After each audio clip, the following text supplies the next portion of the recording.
Hello friends.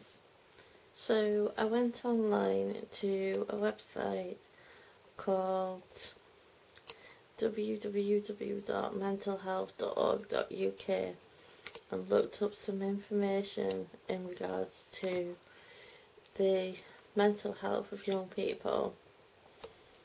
And this site says mental health problems affect about 1 in 10 children and young people.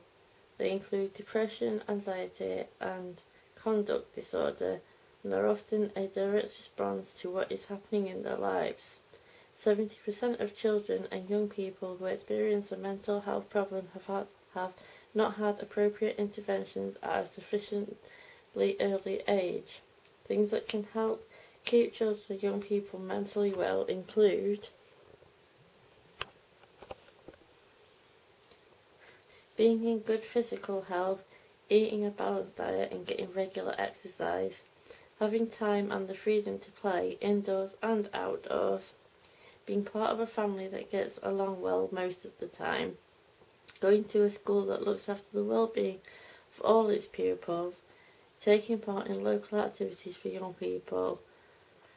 Other factors are also important, including feeling loved, trusted, understood, valued and safe, being interested in life and having opportunities to enjoy themselves, being hopeful and optimistic, being able to learn and have opportunities to succeed, accepting who they are and recognising what they are good at, having a sense of belonging in their family, school and community, feeling they have some control over their own life, having the strength to cope with something is wrong, resilience and the ability to solve problems.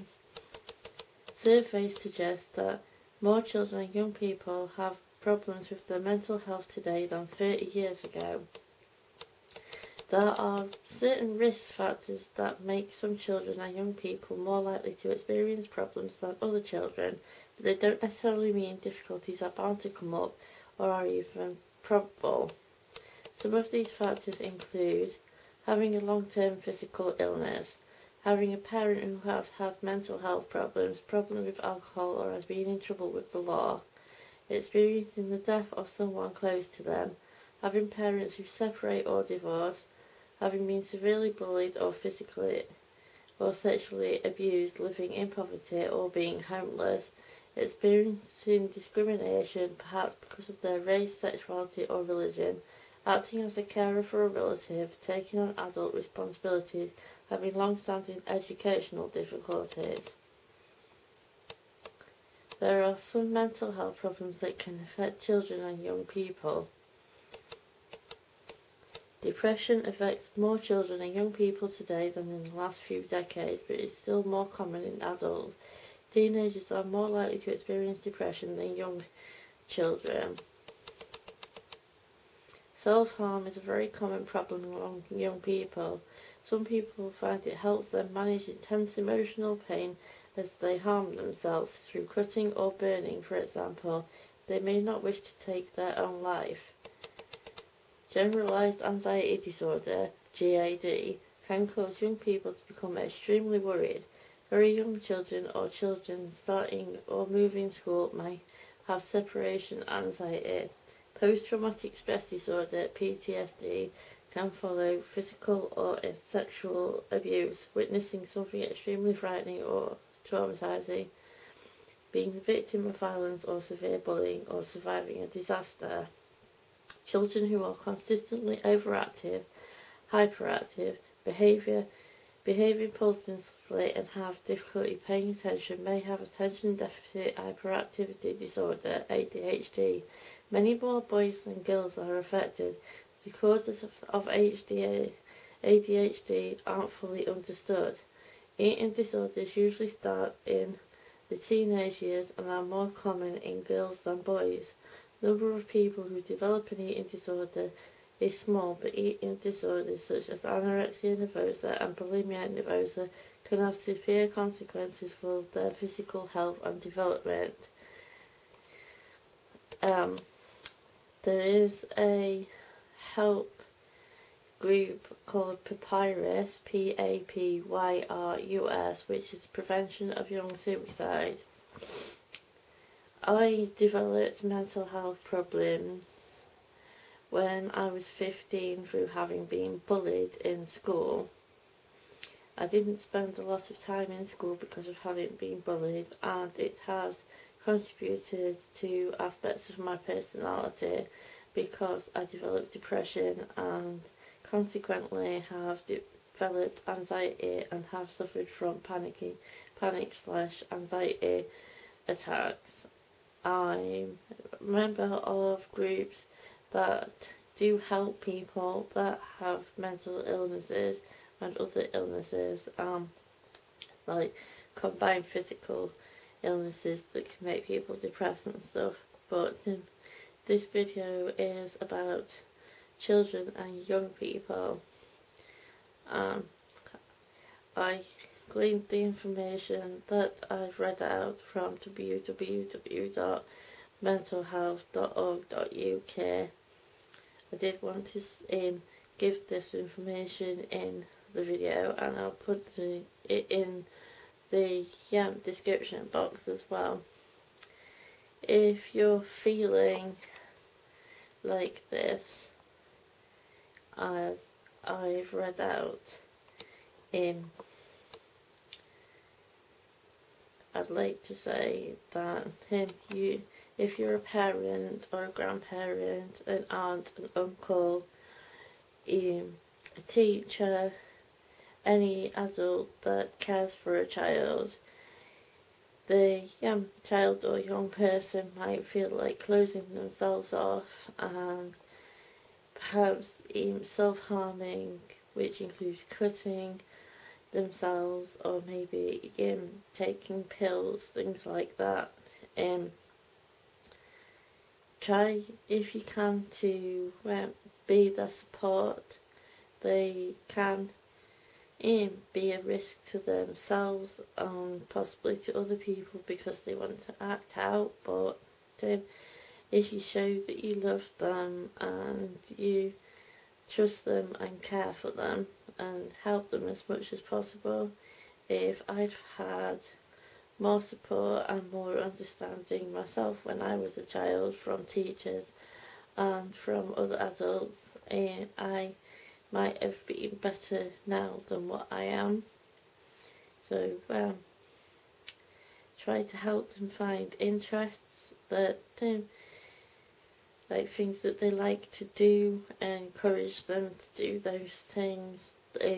Always try to use positive language around them and help them to see that the world isn't out to get them and that adults aren't out to get them at all, and there are people that are going through GCSEs right now, young children of 15, 16 that have been studying for their GCSEs.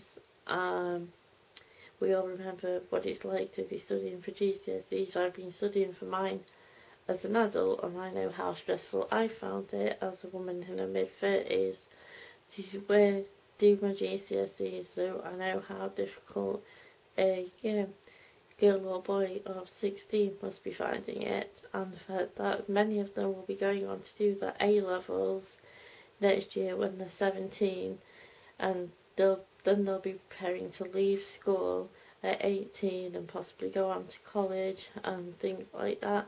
It's all very stressful time. It can be very depressing. It can feel very isolating. It can feel like I've got nobody to talk to, that adults that are meant to care for them don't care. I've got children, I care, and I love my children. It might not seem like I do, or it doesn't come across to people, but I do love and care for my children deeply, and would love to be there for them. Circumstances means that I'm not able to be there for my children, but I would love to be there. I'd drop everything to be there with my children and give them a hug and give them all the reassurance. I'd help them to study.